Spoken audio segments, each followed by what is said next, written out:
ನಮಸ್ತೆ, ನನ್ನ ಹೆಸರು ರಾಜೇಶ್ ಅಂತ. ಗ್ಯಾಸ್ ಸೇಫ್ ಇಂಡಿಯಾ ಕಂಪ್ನಿಯಿಂದ ಬರ್ತಾ ಇದ್ದೀವಿ. ನಿಮ್ಮ ಮನೆಗಳಲ್ಲಿ ಯೂಸ್ ಮಾಡ್ತಕ್ಕಂಥ ಸಿಲಿಂಡರ್ಗಳಲ್ಲಿ ಲೀಕೇಜಸ್ ಏನಕ್ಕಾಗುತ್ತೆ, ಲೀಕೇಜಸ್ನ ಅವಾಯ್ಡ್ ಹೇಗೆ ಮಾಡ್ಬೋದು, ಸಿಲಿಂಡರ್ ಆಕ್ಸಿಡೆಂಟ್ಗಳಿಂದ ಹೇಗೆ ತಪ್ಪಿಸ್ಕೋಬೋದು ಅನ್ನೋದ್ರ ಬಗ್ಗೆ ಕೆಲವೊಂದು ಮಾಹಿತಿಗಳು ಕೊಡ್ತೀವಿ. ಅದಕ್ಕಿಂತ ಮುಂಚಿತವಾಗಿ ಸಿಲಿಂಡರ್ ಆಕ್ಸಿಡೆಂಟ್ಸ್ ಆಗೋದಕ್ಕೆ ರೀಸನ್ ಹೇಳ್ತೀನಿ ನೋಡಿ. ನಾವು ಯಾವುದೇ ಒಂದು ಪ್ರಾಡಕ್ಟ್ನ ತೊಗೊಂಡಿದ ತಕ್ಷಣ ಎಕ್ಸ್ಪೈರಿ ಡೇಟ್ ಚೆಕ್ ಮಾಡ್ತೀವಿ. ನಿಮ್ಮ ಮನೆಗಳಿಗೆ ಸಿಲಿಂಡರ್ಗಳು ರಿಸೀವ್ ಮಾಡಿದಾಗ ಎಷ್ಟು ಜನ ಎಕ್ಸ್ಪೈರಿ ಡೇಟ್ ಚೆಕ್ ಮಾಡ್ತೀರಾ ಮೇಡಮ್? ಚೆಕ್ ಮಾಡ್ತೀರಾ? ನೋಡಿ, ಈ 3 ಕಂಪ್ನಿಗಳಲ್ಲಿ ಒಂದು ಕಂಪ್ನಿಲಿ ಎಕ್ಸ್ಪೈರಿ ಡೇಟ್ ಅನ್ನೋದಿದೆ. ಇಲ್ಲಿ C28 ಅಂತ ಇದೆ. 2028ಗೆ ಸಿಲಿಂಡರ್ ಎಕ್ಸ್ಪೈರಿ ಆಗುತ್ತೆ. ಇನ್ ಕೇಸ್ ಕರೆಂಟ್ ಇಯರ್ ಬಂತು, 2022 ಬಂತು, ಮಂತ್ ಯಾವ ರೀತಿ ಚೆಕ್ ಮಾಡ್ತೀರಾ ಅಂದರೆ ಜನವರಿ ಫೆಬ್ರವರಿ ಮಾರ್ಚ್ಗೆ A ಬರುತ್ತೆ, ಏಪ್ರಿಲ್ ಮೇ ಜೂನ್ B ಇರುತ್ತೆ, ಜುಲೈ ಆಗಸ್ಟ್ ಸೆಪ್ಟೆಂಬರ್ C ಇರುತ್ತೆ, ಅಕ್ಟೋಬರ್ ನವೆಂಬರ್ ಡಿಸೆಂಬರ್ಗೆ D ಇರುತ್ತೆ. 3 ಮಂತ್ಸ್ ಆಗಿ ಆಲ್ ಕಂಪ್ನಿ ಡಿವೈಡ್ ಮಾಡಿರುತ್ತೆ, ಕ್ವಾರ್ಟರ್ಸ್ ಆಗಿ ಡಿವೈಡ್ ಮಾಡುತ್ತೆ. ಅದಾದ ನಂತರ ನಿಮ್ಮ ಮನೆಗಳಿಗೆ ಬರ್ತಕ್ಕಂಥ ಸಿಲಿಂಡರ್ ಅದು ನಿಮ್ಮ ಮನೆಗೆ ಅಂತಲೇ ಬರುತ್ತೆ. ಕೆಲವರು ಏನು ಮಾಡ್ತಾರೆ, ಸೀಲು ಚೆಕ್ ಮಾಡಿ ತೊಗೊಳ್ತಾರೆ, ಕೆಲವರು ಹಾಗೆ ತೆಗೆದು ರಿಸೀವ್ ಮಾಡಿ ಇಟ್ಕೊಳ್ತಾರೆ. ಯಾಕಂದರೆ ಆಲ್ರೆಡಿ ಒಂದು ರನ್ನಿಂಗಲ್ಲಿ ಇರುತ್ತೆ, ನೆಕ್ಸ್ಟ್ ಸಿಲಿಂಡರ್ ಖಾಲಿ ಆದಾಗ ಓಪನ್ ಮಾಡೋಣ ಅಂತ. ಅದು ತಪ್ಪು. ಆ ರೀತಿ ಮಾಡಬೇಡಿ. ನಿಮ್ಮ ಮನೆ ಒಳಗಡೆ ಸಿಲಿಂಡರ್ ತೆಗೆದು ಇಟ್ಕೊಳ್ಳೋಕ್ಕಿಂತ ಮುಂಚೆ ಇಲ್ಲಿ ಒಂದು ಪ್ಲಾಸ್ಟಿಕ್ ರ್ಯಾಪರ್ ಇರುತ್ತಲ್ಲ, ಆ ರ್ಯಾಪರ್ನ ಕಟ್ ಮಾಡಿಸಿ ನಿಮ್ಮ ಡೆಲಿವರಿ ಬಾಯ್ ಹತ್ರ ಈ ಕ್ಯಾಪ್ನ ಓಪನ್ ಮಾಡಿಸಿ. ಏನಕ್ಕೆ ಇದನ್ನು ಚೆಕ್ ಮಾಡಬೇಕು ಅಂತ ಹೇಳಿದ್ರೆ, ಒಂದು ರಬ್ಬರ್ ವಾಷರ್ ಬರುತ್ತೆ. ಆ ವಾಷರ್ ಏನಾದ್ರು ಹಾಳಾಗಿತ್ತು, ಕಟ್ಟಾಗಿತ್ತು, ಸಮದೋಗಿತ್ತು ಅಂದರೆ ನಮ್ಮ ನಾರ್ಮಲ್ ರೆಗ್ಯುಲೇಟರ್ಗಳನ್ನ ಫಿಕ್ಸ್ ಮಾಡಿ ಆನ್ ಮಾಡಿದಾಗ ಅಂತ ಗ್ಯಾಸ್ ಹೋಗ್ತಾ ಇರುತ್ತೆ. ಅದು ಎಷ್ಟೋ ಮನೆಗಳಲ್ಲಿ ಎಕ್ಸ್ಪೀರಿಯನ್ಸ್ ಆಗಿರುತ್ತೆ. ಇಂಥ ಟೈಮಲ್ಲಿ ಏನಾಗುತ್ತೆ, ಕೆಲವು ಮನೆಗಳಲ್ಲಿ ಸಿಲಿಂಡರ್ ಕನೆಕ್ಷನ್ ಆಚೆ ಇಟ್ಟಿರ್ತೀರ, ಅಲ್ಲಿ ಫಿಕ್ಸ್ ಮಾಡಿ ಆನ್ ಮಾಡಿ ಬರ್ತೀರಾ, ನಿಮ್ಮ ಪಾಡಿಗೆ ನೀವು ಕೆಲಸ ಮಾಡ್ತಾ ಇರ್ತೀರ, ಅಲ್ಲಿ ಗ್ಯಾಸ್ ಹೋಗ್ತಾ ಇರುತ್ತೆ. ಗ್ಯಾಸ್ ವೇಸ್ಟೇಜ್ ಆಗ್ಬೋದು, ಅಥವಾ ಮೀಟ್ರ್ ಬೋರ್ಡ್ ಹತ್ರದಲ್ಲಿ ಇರ್ಬೋದು, ಅಥವಾ ಬೇರೆಯವ್ರ ಮನೆ ಪಕ್ಕದ ಮನೆ ಅಥವಾ ನಿಮ್ಮ ಮನೆಯದೇ ಒಂದು ತುಳಸಿ ಕಟ್ಟೆ ಹತ್ರದಲ್ಲಿ ಇಟ್ಟು ಅಲ್ಲಿ ಯಾವುದೋ ಒಂದು ದೀಪ ಹಚ್ಚೋಂಥ ಟೈಮಲ್ಲೂ ಏನಾಗಿ ಫೈರ್ ಕ್ಯಾಚ್ ಆಗಿ ಆಕ್ಸಿಡೆಂಟ್ ಆಗೋ ಚಾನ್ಸಸ್ ತುಂಬ ಇರುತ್ತೆ. ಅದೊಂದು ಲೀಕೇಜ್ ಆಗುತ್ತೆ. ಕ್ಯಾಪ್ನ ಓಪನ್ ಮಾಡಿ ಚೆಕ್ ಮಾಡದೇ ಇದ್ದಾಗ. ಇನ್ನೊಂದು ಬಂದು ಪಿನ್ ಏನಾದ್ರು ಪ್ರೆಸ್ ಆಗಿತ್ತು ಅಂದರೆ, ಒಳಗಡೆ ಪಿನ್ ಇರುತ್ತೆ, ಆ ಪಿನ್ ಏನಾದ್ರು ಪ್ರೆಸ್ ಆಗಿತ್ತು ಅಂದರೆ 640 ಪೌಂಡ್ ಪ್ರೆಷರ್ಲಿ ಗ್ಯಾಸ್ ಹೊರಗಡೆ ಬರ್ತಾ ಇರುತ್ತೆ. ಹೇಗೆ ನಮ್ಮ ರೆಗ್ಯುಲೇಟರ್ ಒಂದು ಪಿನ್ ಇದೆಯೋ, ಆ ಪಿನ್ನು ಸಿಲಿಂಡರ್ ಇರ್ತಕ್ಕಂಥ ಪಿನ್ಗೆ ಹೋಗಿ ಪ್ರೆಸ್ ಮಾಡಿದಾಗಲೇ ಗ್ಯಾಸ್ ರಿಲೀಸ್ ಆಗೋದು, ಇಲ್ಲಾಂದರೆ ಗ್ಯಾಸ್ ರಿಲೀಸ್ ಆಗಲ್ಲ. ಸಮ್ ಟೈಮ್ ಏನಾದ್ರು ಡ್ಯಾಮೇಜ್ ಆಗಿ ಪಿನ್ ಪ್ರೆಸ್ ಆಗಿದ್ದಾಗ ನೀವೇನಾದ್ರು ಓಪನ್ ಮಾಡುವ ಅಂತ ಟೈಮಲ್ಲಿ ಓಪನ್ ಆಯಿತು ಅಂದರೆ ಆಕ್ಸಿಡೆಂಟ್ ಆಗೋ ಚಾನ್ಸಸ್ ಇರುತ್ತೆ. ಅದೊಂದು. ಅದಾದ ನಂತರ ಸಿಲಿಂಡರಿಂದ ಆಗೋಂಥದ್ದು ಇಷ್ಟು ಲೀಕೇಜಸ್ ಇರುತ್ತೆ. ಇನ್ನು ರೆಗ್ಯುಲೇಟರ್ಗಳ ವಿಷಯದಲ್ಲಿ ಬಂದಾಗ, ರೆಗ್ಯುಲೇಟರ್ ಈಸಿಯಾಗಿ ಫ್ಲೆಕ್ಸಿ ಆಗಿರಬೇಕು. ಟೈಟ್ ಆಗಿದೆ, ಸ್ಟಕ್ ಆಗಿದೆ, ಹಿಡಿತಾ ಇದೆ ಅಂದರೆ ಜಸ್ಟ್ ಇಲ್ಲಿ ಬಾಲ್ ಬೇರಿಂಗ್ ಬರುತ್ತೆ, ಅಲ್ಲಿ ಒಂದು ಆಯಿಲ್ನ ಅಪ್ಲೈ ಮಾಡಿ. ಎನಿ ಕುಕ್ಕಿಂಗ್ ಆಯಿಲ್ ಆಗಿರ್ಬೋದು, ಕೋಕೋನಟ್ ಆಯಿಲ್, ಎನಿಥಿಂಗ್ ಹಾಕ್ಬೋದು. ಜಸ್ಟ್ ಆಯಿಲ್ ಅಪ್ಲೈ ಮಾಡಿ ಈಸಿಯಾಗಿ ಫ್ಲೆಕ್ಸಿ ಆಗಿರಬೇಕು. ಸ್ಟ್ರಕ್ ಆಗ್ತಾ ಇದೆ, ಹಿಡಿತಾ ಇದೆ ಅಂದರೆ ಅದನ್ನು ಬಳಸಬೇಡಿ. ನಿಮ್ಮ ಏಜೆನ್ಸಿಗಳಲ್ಲಿ ಹೋದರೆ, ನಿಮ್ಮ ಗ್ಯಾಸ್ ತೊಗೊಂಡೋದ್ರೆ ರೀಪ್ಲೇಸ್ ಮಾಡಿ ಕೊಡ್ತಾರೆ. ಲೋಕಲ್ ರೆಗ್ಯುಲೇಟರ್ಸ್ ಯಾವುದು ಯೂಸ್ ಮಾಡಬೇಡಿ. ಈಗ ಇಂಡಿಯನ್ ಯೂಸ್ ಮಾಡ್ತಾರೆ, ಇಂಡಿಯನ್ ರೆಗ್ಯುಲೇಟರ್ ಯೂಸ್ ಮಾಡಿ. HP ಇದ್ದರೆ HP ಯೂಸ್ ಮಾಡ್ತಾರೆ. ಯಾಕಂದರೆ ನಿಮ್ಮ ರೆಗ್ಯುಲೇಟರ್ ನಂಬರು ನಿಮ್ಮ ಗ್ಯಾಸ್ ಇದಕ್ಕೆ ಆಯಿಲ್ ಕಂಪ್ನಿಗೆ ರಿಜಿಸ್ಟರ್ ಆಗಿರುತ್ತೆ. ಅದಾದ ನಂತರ ಪೈಪ್ಗಳ ವಿಷಯದಲ್ಲಿ ಬಂದಾಗ, ಪೈಪ್ನ ಎವ್ರಿ 5 ಇಯರ್ಸ್ಗೆ ಚೇಂಜ್ ಮಾಡಬೇಕು. ಈಗ ಏನು ಆರೆಂಜ್ ಕಲರ್ ಸುರಕ್ಷಾ ಪೈಪ್ ಅನ್ನೋದು ಬಳಸ್ತಾ ಇದ್ರೋ ಅದು ವ್ಯಾಲಿಡಿಟಿ ಬಂದು 5 ಇಯರ್ಸ್. ನಿಮ್ಮ ಏನೋ ಡೌಟ್ ಇತ್ತು ಅಂದರೆ ನಿಮ್ಮ ಮನೆಗಳಲ್ಲಿ ಇರ್ತಕ್ಕಂಥ ಪೈಪ್ಗಳನ್ನ ಇವತ್ತು ಹೋಗಿ ಚೆಕ್ ಮಾಡಿ, ಅದ್ರ ಮೇಲೆ ಚೇಂಜ್ ಬಿಫೋರ್ ಅಥವಾ ಎಕ್ಸ್ಚೇಂಜ್ ಬಿಫೋರ್ ಅಂತೇಳಿ ಡೇಟ್ ಹಾಕಿರ್ತಾರೆ. ಆ ಡೇಟ್ನ ಚೆಕ್ ಮಾಡಿ ನೀವು ಪೈಪ್ಗಳನ್ನ ಚೇಂಜ್ ಮಾಡ್ಕೋಬೋದು. ಇನ್ನು ಸ್ಟವ್ ವಿಷಯಗಳಲ್ಲಿ ಬಂದಾಗ, ಸ್ಟವಲ್ಲಿ ಯಾವ್ಯಾವ ರೀತಿ ಲೀಕೇಜಸ್ ಬರುತ್ತೆ. ಈ ಆನ್ ಆ್ಯಂಡ್ ಆಫ್ ನಾಬಲ್ಲಿ ಕೂಡ ಲೀಕೇಜಸ್ ಸ್ಟಾರ್ಟ್ ಆಗುತ್ತೆ. ಕೆಲವೊಮ್ಮೆ ಇಲ್ಲಿ ಗ್ಯಾಸ್ ಲೀಕ್ ಆಗಿ ಇಲ್ಲಿ ಹತ್ಕೊಳ್ಳೋದು ಎಷ್ಟೋ ಮನೆಗಳಲ್ಲಿ ಎಕ್ಸ್ಪೀರಿಯನ್ಸ್ ಆಗಿರುತ್ತೆ.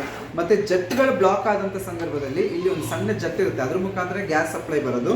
ಸಣ್ಣ ಹೋಲ್ ಇರುತ್ತೆ, ಅದರಿಂದನೇ ಬರುತ್ತೆ. ಅಲ್ಲೇನಾದ್ರು ಒಂದು ಡಸ್ಟ್ ಪಾರ್ಟಿಕಲ್ ಕೂತ್ಕೊಂಡ್ರು ಕೂಡ ರಿವರ್ಸ್ ಫೈರ್ ಹೊಡೆದು ಇಲ್ಲಿ ಓಪನ್ ಆಗಿ ಗ್ಯಾಸ್ ಲೀಕೇಜಸ್ ಆಗೋ ಚಾನ್ಸಸ್ ಇರುತ್ತೆ.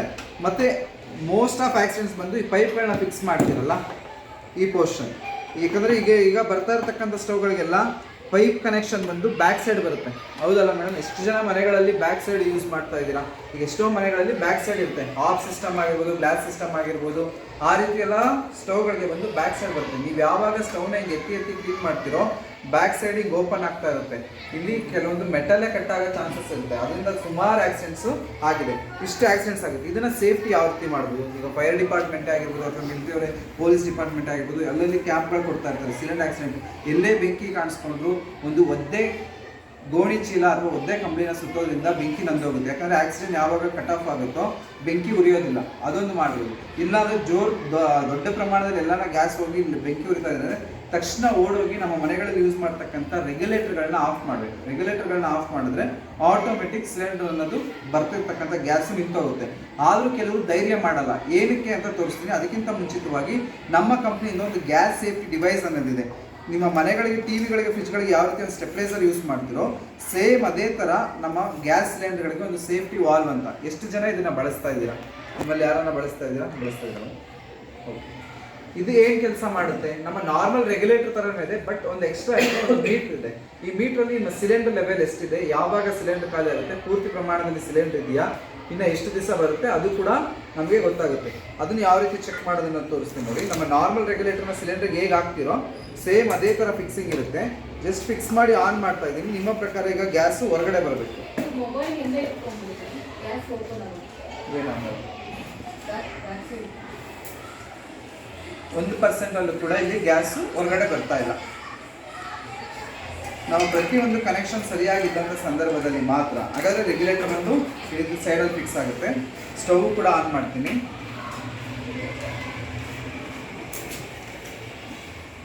ಇದು ವರ್ಕಿಂಗ್ ಕಂಡೀಷನ್ ಸ್ಟಾರ್ಟ್ ಆಗಬೇಕಂದ್ರೆ ಫಸ್ಟ್ ಟೈಮ್ ಈ ಸಿಲಿಂಡರ್ಗೆ ಹಾಕೋದನ್ನ 2 ಟೈಮ್ಸ್ ಈ ಗೇಜ್ನ ಪ್ರೆಸ್ ಮಾಡಬೇಕು. ಯಾವಾಗ ಈ ಗೇಜ್ನ ಪ್ರೆಸ್ ಮಾಡ್ತಿರೋ ವರ್ಕಿಂಗ್ ಸ್ಟಾರ್ಟ್ ಆಗುತ್ತೆ. ಇಲ್ಲಿ ಈಸಿಯಾಗಿ ಈಗ ನೋಡ್ಬೋದು ರೆಡ್, ಗ್ರೀನು, ವೈಟ್ 3 ಕಲರ್ ಇದೆ. ಒಂದು ಬ್ಲ್ಯಾಕ್ನಲ್ಲಿ ಬಂದು ರೆಡ್ಡಿಂದ ಒಂಚೂರು ಮುಂದೆ ಮೂವ್ ಆಗಿದೆ, ಗ್ರೀನಲ್ಲಿ ಬಂದರೆ ಅರ್ಧ ಇದೆ ಅಂತ, ವೈಟಲ್ಲಿ ಇದ್ದರೆ ತುಂಬ ಇದೆ ಅಂತ. ಈಗ ಸಿಲಿಂಡರ್ ಲೀಕೇಜಸ್ ಹೇಗಾಗುತ್ತೆ ಅಂತೇಳಿ ಯೂಶ್ವಲಿ ಮನೆಗಳಲ್ಲಿ ಕುಕ್ಕಿಂಗ್ ಎಲ್ಲ ಆದಮೇಲೆ ಎಸ್ಪೆಷಲಿ ನೈಟ್ ಟೈಮ್ ಏನು ಮಾಡ್ತೀವಿ, ರೆಗ್ಯುಲೇಟರ್ನ ಆಫ್ ಮಾಡಿ ಮಲಗ್ತೀವಿ. ಯಾಕಂದರೆ switch off the regulator not in use ಅಂತೇಳಿ ಆಯಿಲ್ ಕಂಪ್ನಿ ರೂಲ್ಸ್ ಇದೆ ನಮ್ಮ ಸಿಲಿಂಡರ್ಗೆ. ಅದರಿಂದ ಅದನ್ನು ಫಾಲೋ ಮಾಡ್ಕೊಂಡು ಬರ್ತೀವಿ. ಇನ್ ಕೇಸ್ ಮನೇಲಿ ಇಲಿ ಅಥವಾ ಹೆಗ್ಣ ಜಿಲ್ಲೆ ಏನಾದ್ರು ಸೇರಿಕೊಳ್ತು ಅಥವಾ ಪೈಪ್ ಎಕ್ಸ್ಪೈರಿ ಡೇಟ್ ಹೇಳಿದೆ ಅಂಥ ಟೈಮಲ್ಲಿ ಏನಾದ್ರು ಪೈಪ್ ಏನಾದ್ರು ರ್ಯಾಪ್ಚರ್ ಆಗಿ ಒಂದು ಡ್ಯಾಮೇಜ್ ಆಗಿತ್ತು, ಯೂಶ್ವಲಿ ಏನು ಮಾಡ್ತಾರೆ, ಬೆಳಗ್ಗೆ ಎದ್ದ ತಕ್ಷಣ ರೆಗ್ಯುಲೇಟರ್ನ ಆನ್ ಮಾಡ್ತೀವಿ. ರೆಗ್ಯುಲೇಟರ್ನ ಆನ್ ಮಾಡಿಬಿಟ್ಟು ಸ್ಟವ್ನ ವರ್ಕಿಂಗ್ ಸ್ಟಾರ್ಟ್ ಮಾಡ್ತೀವಿ. ಯಾರು ಕೂಡ ಪೈಪ್ಗಳನ್ನ ಚೆಕ್ ಮಾಡಲ್ಲ. ಅಂಥ ಸಂದರ್ಭದಲ್ಲಿ ಏನಾದರೂ ಒಂದು ಪೈಪಲ್ಲಿ ಒಂದು ಡ್ಯಾಮೇಜ್ ಆಯಿತು, ಸಣ್ಣ ಹೋಲ್ ಆಯಿತು ಅಂದ್ಕೊಳ್ಳಿ, ಈ ರೀತಿ ಪೈಪ್ ಕಟ್ ಆಯಿತು, ಆಟೋಮೆಟಿಕ್ ಇಲ್ಲಿ ಬರ್ತಾ ಇರ್ತಕ್ಕಂಥ ಸಪ್ಲೈ ಏನಾಗುತ್ತೆ, ಇಲ್ಲಿ ಸ್ಟಾರ್ಟ್ ಆಗುತ್ತೆ, ಇಲ್ಲಿ ಸ್ಟಾಪ್ ಆಗುತ್ತೆ ಬರ್ನರ್ಗೆ. ಬಟ್ ಪೈಪ್ ಡ್ಯಾಮೇಜ್ ಎಲ್ಲ ಆಗಿರುತ್ತೋ ಅಲ್ಲಿ ಗ್ಯಾಸ್ ಹೋಗ್ತಾ ಇರುತ್ತೆ. ಯಾವಾಗ ಬೆಂಕಿ ಕೊಡ್ತಾರೆ ಇಮಿಡಿಯೇಟ್ ಕ್ಯಾಚ್ ಆಗುತ್ತೆ. ಬಟ್ ಇಲ್ಲಿ ಯಾವುದೇ ಕಾರಣಕ್ಕೂ ಗ್ಯಾಸ್ ಹತ್ಕೊಳ್ತಾ ಇಲ್ಲ. ಕಾರಣ ಏನಂದರೆ ಇದು ಗೇಜ್ ಇದೆಯಲ್ಲ ಆಟೋಮೆಟಿಕ್ ಸಿಲಿಂಡರ್ನ ಲಾಕ್ ಮಾಡುತ್ತೆ. ಇದು ಪ್ರೆಷರ್ ಗೇಜ್ ಮೇಲೆ ವರ್ಕ್ ಆಗುತ್ತೆ. ಬರ್ನರಲ್ಲಿ ಇಷ್ಟು % ಅಂತ ಗ್ಯಾಸಲ್ಲಿ ಹೊರಗಡೆ ಬರುತ್ತೆ. ಬೇರೆ ಎಲ್ಲೇ ಡ್ಯಾಮೇಜ್ ಆಗಿ ಓಪನ್ ಆದಾಗ ಆ ಪ್ರೆಷರ್ ಜಾಸ್ತಿ ಆಗಿದ ತಕ್ಷಣ ಪ್ರೆಷರ್ ಮೇಲೆ ಅದನ್ನು ಲಾಕ್ ಮಾಡ್ಕೊಳ್ಳುತ್ತೆ. ಇದು ಆಕ್ಸಿಡೆಂಟ್ ಆಗೋ ಚಾನ್ಸಸ್ ಇದೆ ಅಂತೇಳಿ ಒಂದು ಪ್ರೆಷರ್ ಗೇಜ್ ಇರುತ್ತೆ. ಆ ಗೇಜ್ ಮೇಲೆ ಸೆನ್ಸ್ ಮಾಡಿ ಅದು ಆಟೋಮೆಟಿಕ್ ಸಿಲಿಂಡರ್ಗಳನ್ನ ಲಾಕ್ ಮಾಡುತ್ತೆ. ಇಂಥದ್ದು ಸೇಫ್ಟಿ ಡಿವೈಸ್ನ ನಿಮ್ಮ ಮನೆಗಳಿಗೆ ಅಳವಡಿಸೋದ್ರಿಂದ ನೀವು ಎಷ್ಟೋ ಸಾವಿರಾರು ರೂಪಾಯಿ ಖರ್ಚು ಮಾಡಿ ಸಿಲಿಂಡರ್ ಕನೆಕ್ಷನ್ ಆಚೆ ಇಡ್ತಾರೆ ಜನ. ಆದರೆ ಅದು ಸೇಫ್ಟಿ ಪರ್ಪಸ್ಗಲ್ಲ. ಮನೆಗಳಲ್ಲಿ ಸ್ಟೇರ್ ಕೇಸಲ್ಲೆಲ್ಲ ಎತ್ಕೊಂಡು ಹೋಗೋಕ್ಕಾಗಲ್ಲ, ಗ್ರಾನೈಟ್ಸ್ ಇರುತ್ತೆ, ಡ್ಯಾಮೇಜ್ ಆಗುತ್ತೆ ಅನ್ನೋ ಪರ್ಪಸ್ಗೋಸ್ಕರ ಸಿಲಿಂಡರ್ ಕನೆಕ್ಷನ್ ಆಚೆ ಬಂತೆ ಹೊರತು ಯಾವುದೇ ಸೇಫ್ಟಿ ಪರ್ಪಸ್ಗೋಸ್ಕರ ಬರಲಿಲ್ಲ.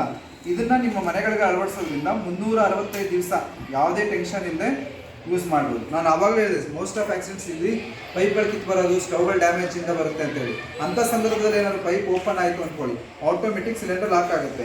ಕೆಲವುಗಳು ನಾನು ಹೇಳ್ತೀನಿ, ಎಲ್ಲೇ ಲೀಕೇಜ್ ಆಯಿತು ಅಂದರೆ ಆಟೋಮೆಟಿಕ್ಕು ಓಡು ಬಂದು ನಿಮ್ಮ ರೆಗ್ಯುಲೇಟರ್ಗಳನ್ನ ಆಫ್ ಮಾಡಿ ಅಂತ. ಯಾರು ಆಫ್ ಮಾಡಲ್ಲ. ಕಾರಣ ಏನಂದರೆ ಒಂದು ಸಲ ಏನಾದರೂ ಫೈರ್ ಕ್ಯಾಚ್ ಆಯಿತು ಅಂದರೆ 640 ಪೌಂಡ್ಸ್ ಪ್ರೆಷರ್ಲಿ ಗ್ಯಾಸ್ ಹೊರಗಡೆ ಬರುತ್ತೆ. ಈ ರೀತಿ ಫೈರ್ ಕಾಣಿಸ್ಕೊಳ್ಳುತ್ತೆ. ಯಾವಾಗ ಈ ರೀತಿ ಫೈರ್ ಕಾಣಿಸ್ಕೊಳ್ಳುತ್ತೋ ತಕ್ಷಣ ನಮ್ಮ ಮೈಂಡ್ಗೆ ಬರೋಂಥದ್ದು ಅಲ್ಲಿಂದ ಬಿಟ್ಟು ಹೊರಗಡೆ ಓಡೋಗ್ತೀವಿ ಹೊರತು, ಮನೇಲಿರುವಂಥ ಮಕ್ಕಳಾಗಿರ್ಬೋದು, ವಯಸ್ಸಾದವರಾಗಿರ್ಬೋದು, ಫ್ಯಾಮಿಲಿ ಮೆಂಬರ್ಸ್ನ ಕರ್ಕೊಂಡು ಆಚೆ ಓಡೋಗ್ತೀವಿ ಹೊರತು ಯಾವುದೇ ಕಾರಣಕ್ಕೂ ಅಲ್ಲಿ ಹೋಗಿ ಆಫ್ ಮಾಡ್ಬೇಕನ್ನೋ ಇದು ಬರಲ್ಲ. ಯಾಕಂದರೆ ಎಲ್ಲರಿಗೂ ನರ್ವಸ್ ಆಗಿರುತ್ತೆ. ಅದರಿಂದ ನಿಮ್ಮ ಮನೆಗಳಲ್ಲಿ ನಿಮ್ಮ ಫ್ಯಾಮಿಲಿ ಮೆಂಬರ್ಸ್ ಪ್ರತಿಯೊಬ್ಬರು ಸೇಫ್ ಆಗಿರೋದಕ್ಕೆ ಗ್ಯಾಸ್ ಸೇಫ್ಟಿ ಯೂನಿಟ್ನ ಯೂಸ್ ಮಾಡ್ಬೋದು. ಇದು ಜೆಫ್ರಿ ಪಾಸ್ಟರ್ ಅಂತ ಆಸ್ಟ್ರೇಲಿಯನ್ ಸೈಂಟಿಸ್ಟ್ ಕಂಡುಹಿಡಿದಿದ್ದು. ಸುಮಾರು 18 ವರ್ಷದಿಂದ ನಮ್ಮ ಇಂಡಿಯಾದಲ್ಲಿ ಬಳಕೆ ಇದೆ. ನೀರೆಲ್ಲ ಎಷ್ಟು ವರ್ಷದಿಂದ ಬಳಸ್ತಾ ಇದ್ದೀರಾ? ನಾನು ಸ್ಕೂಲ್ಗೆ ತಂದಿರೋದಿಲ್ಲ ಯಾವಾಗ